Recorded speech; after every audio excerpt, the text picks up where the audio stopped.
Oh yeah, we got it corrected. There were man coverages. They did a bubble and go, and got Malik on one, and we were in a man pressure, and they got the running back down the middle on us. So there were 2 plays that we wish we had back, but we've got it corrected. And again, hopefully those things don't happen again, and we learn from it, grow from it, and we're better this week. Because Tuf.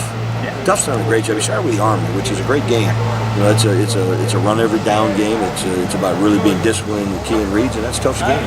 And he did great at it, and he's brought great leadership to us. Everybody's very confident in him making calls and being where he's supposed to be and getting his job done. So we're very excited about Tuf. Does that make it easier of a transition to kind of step in, like you mentioned, in that type of game where you know what's coming at you?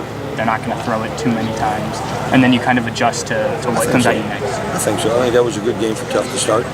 He showed it. I mean, he was all over the field, made a ton of tackles, and played a great game. So that was it was a perfect game for Tuf. And how do you envision when Chris is back to full strength using those 2 now that you've seen them both this season? It's a great problem, and we're bringing Barron along too. So I mean, we got a lot of, but then we're growing a lot of guys, and they're getting better and better with experience. And Chris is getting healthier and healthier, and we'll get him back in there as his foot allows, and then we'll go from there.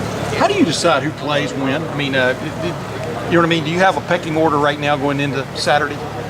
We have different packages that I play them in, and then I have different series. And it's just a feel that you have during the game, but they all get the practice reps, and we kind of see how they're doing. And each week we see where Chris is with his foot. Yeah. And we make adjustments from there.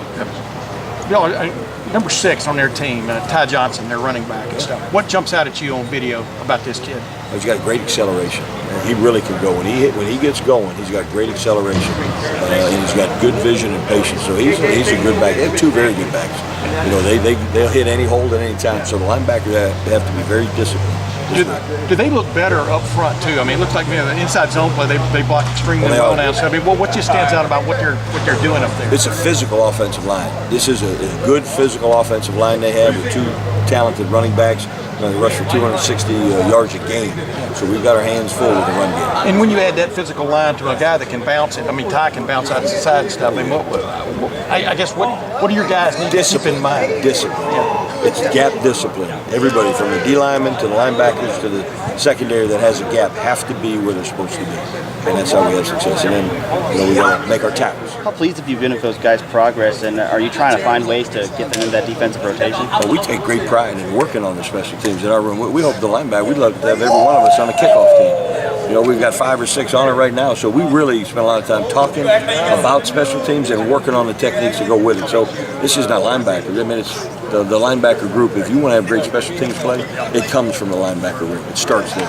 And we take a lot of pride in that, and the guys have done a great job here. Dumb question, but how valuable is it? I mean, it's unfortunate when Chris Worley gets hurt, but how valuable is it to the team down the road if he can come back, but also the experience you get like a Tuf Borland? I wouldn't say it's that, but you play the hands you're dealt. And the hand we're dealt right now is younger guys have to develop, and we have to get more out of them. And we've been fortunate enough to win games and grow players, and that's always a good formula.